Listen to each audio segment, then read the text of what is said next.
3 رکھ لیا کریں، 10 رکھ لیا کریں، یعنی جتنی آپ کی ہمت ہے، استطاعت ہے، جتنی آپ خوشی سے روزے رکھ سکتے ہیں روزے رکھا کریں، نفلی عبادات کیا کریں، نوافل ادا کیا کریں، اللہ کی بارگاہ میں خصوصی دعا مانگا کریں، اپنے گناہوں کی معافی طلب کیا کریں اور دعاؤں کی قبولیت کے لیے اللہ سے مانگا کریں۔ انشاءاللہ اللہ پاک آپ کی ہر دعا کو سنے گا اور قبول فرمائے گا۔ حضور نبی کریم صلی اللہ علیہ وآلہ وسلم نے فرمایا کہ جس نے رجب المرجب کی پہلی جمعرات کو روزہ رکھا اور اس کی شب یعنی افطاری کے بعد مغرب عشاء کی نماز کے درمیان 12 رکعت نوافل پڑھے، نوافل ادا کرنے کے بعد جب اللہ تبارک و تعالی سے وہ جو بھی دعا مانگے گا اللہ پاک اس کی ہر دعا کو سنے گا اور قبول فرمائے گا۔ بہت بڑا اعزاز و انعام ہے ہم مسلمانوں کے لیے کہ اللہ تبارک و تعالی نے رجب المرجب کی اتنی زیادہ فضیلت بتائی ہے، اتنی زیادہ برکات ہمیں بتائی ہیں، اتنے زیادہ فوائد ہیں نفلی عبادت کرنے کے۔ تو اب ہم چلتے ہیں وظیفے کی طرف اور آپ کو بتاتے ہیں کہ آپ نے جمعرات والے دن اس عمل کو، اس وظیفے کو کرنا کس طریقے سے ہے۔ کرنا آپ نے یہ ہے، صبح رجب المرجب کی پہلی جمعرات ہے تو آپ نے اس عمل کو، اس وظیفے کو لازم کرنا ہے۔ کرنا آپ نے یہ ہے کہ اگر آپ ہمت رکھتے ہیں، استطاعت رکھتے ہیں تو صبح آپ پہلے نمبر پہ تو روزہ رکھیں، پھر افطاری کرنے کے بعد یعنی روزہ کھولنے کے بعد مغرب و عشاء کی نماز کے درمیان یعنی مغرب کی نماز اور عشاء کی نماز کے درمیان مغرب کی نماز ادا کر کے بھی آپ اس عمل کو کر سکتے ہیں، ان نوافل کو ادا کر سکتے ہیں۔ عشاء کی اذان ہونے سے پہلے پہلے آپ ان نوافلوں کو پڑھ سکتے ہیں۔ آپ نے مغرب اور عشاء کی نماز کے درمیان جو ٹائم ہوتا ہے اس ٹائم میں آپ نے 12 رکعت نوافل اس طرح پڑھنے ہیں کہ ہر رکعت میں سورۃ فاتحہ کے بعد 3 مرتبہ سورۃ قدر پڑھنی ہے اور 12 مرتبہ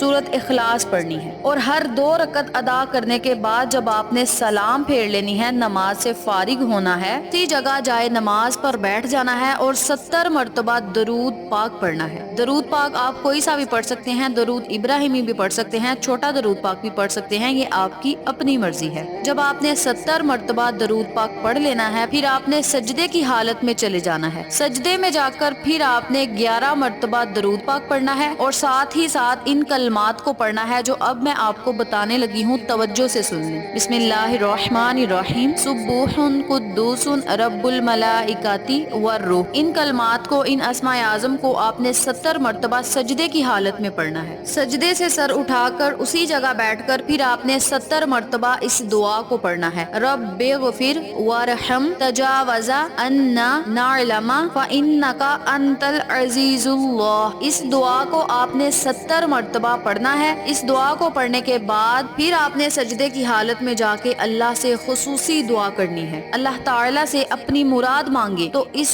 عمل کے کرنے سے انشاءاللہ بفضل خدا اللہ پاک آپ کی ہر دعا کو سنے گا اور قبول فرمائے گا، آپ کی تمام حاجات کو پورا کرے گا، آپ کی تمام خواہشات کو پورا کرے گا۔ نبی کریم صلی اللہ علیہ وآلہ وسلم نے فرمایا، اس ذات کی قسم جس کے ہاتھ میں میری جان ہے، جو بندہ یہ نماز پابندی سے پڑھے گا اللہ تعالیٰ اس کے تمام گناہوں کو معاف فرما دے گا، خواہ وہ سمندر کے جھاگ اور ریت کے ذرات کے برابر یا پہاڑوں کے ہم وزن ہوں یا بارش کے قطروں اور درخت کے پتوں کے برابر گنتی میں ہوں۔ قیامت کے روز اپنے گھر کے یعنی اپنے خاندان کے 700 افراد کے حق میں اللہ تعالیٰ کی شفاعت قبول فرمائے گا، اور جب قبر میں اس کی پہلی رات ہوگی تو اس نماز کا ثواب اچھی شکل اور فصیح زبان کے ساتھ اس کے سامنے آئے گا اور اسے کہے گا، اے میرے پیارے، تجھے خوشخبری ہو، یقیناً تو ہر شدت اور سختی سے نجات میں رہے گا۔ وہ شخص پوچھے گا، تو کون ہے؟ میں نے تیرے چہرے سے زیادہ خوبصورت کوئی چہرہ نہیں دیکھا، تمہاری خوش کلامی سے زیادہ کسی کا کلام نہیں پایا، اور نہ تمہاری خوشبو سے بڑھ کر کسی کی خوشبو میں نے سونگھی۔ وہ جواب دے گا، اے میرے پیارے، میں تمہاری اس نماز کا ثواب ہوں جسے تو نے فلاں سال فلاں مہینے میں پڑھا تھا۔ آج میں اس لیے آیا ہوں کہ تیری مراد پوری کرواؤں اور تیری تنہائی کا ساتھی بنوں، تجھ سے وحشیت کو دور کروں۔ جب قیامت کے دن سور پھونکا جائے گا تو محشر کے عرصہ میں تیرے سر پر سایہ کروں گا، بس تو خوش ہو جا، تو اپنے آقا کی جانب سے کبھی نیکی کو ضائع نہیں دیکھے گا، یعنی تیری نیکی کوئی ضائع نہ ہوگی۔ آپ کو میں نے اتنی زیادہ احادیث نبوی سنائی ہیں، آقا علیہ الصلوۃ والسلام کے فرمان سنائے ہیں، آج کا جو عمل میں نے آپ کو بتایا ہے وہ حدیث سے ثابت ہے۔ تو اس عمل کے کرنے کی بہت ہی فضیلتیں ہیں، بہت ہی برکات ہیں، بہت ہی فوائد ہیں۔ اس عمل کے کرنے سے آپ کو دنیا میں بھی ثواب ملے گا، آخرت میں بھی ثواب ملے گا۔ بہت ہی آسان عمل ہے، اس عمل کو کرنے کے لیے تھوڑی محنت کی ضرورت ہے، لیکن آپ نے جب اس وظیفے کے فوائد دنیا والے اور آخرت والے سن لینے ہیں تو پھر آپ کا دل کرنا ہے کہ میں اس عمل کو لازم کروں۔ آپ نے جمعرات کو روزہ رکھ کے 12 رکعتیں نوافل جس ترتیب سے میں نے بتائی ہیں اسی ترتیب سے پڑھ کے اللہ تبارک و تعالی سے دعائیں مانگے، انشاءاللہ اللہ پاک آپ کی ہر دعا کو سنے گا اور قبول فرمائے گا۔ اس عمل کو آپ خود بھی کریں، اپنے عزیزوں کار، فیملی ممبرز، فرینڈز اور نیبرز کے ساتھ شیئر بھی کریں تاکہ تمام لوگ اس وظیفے سے مستفید ہوں، آپ کو اور مجھے صدقہ جاریہ کا ثواب ملتا رہے۔ امید کرتی ہوں آپ کو میری آج کی ویڈیو پسند آئی ہوگی۔ ویڈیو پسند آئے تو ویڈیو کو لائک کریں، شیئر کریں، ہمارے چینل کو سبسکرائب کریں اور ساتھ موجود بیل آئیکن کو دبا کے آل نوٹیفیکیشن پہ کلک کریں تاکہ میری ہر نئی آنے والی ویڈیو کی اپڈیٹ آپ تک بآسانی پہنچ سکے۔ انشاءاللہ پھر کسی نئے وظیفے یا اچھی معلومات کے ساتھ آپ کی خدمت میں حاضر ہوں گے۔ تب تک کے لیے اجازت دیں۔ السلام علیکم ورحمۃ اللہ وبرکاتہ۔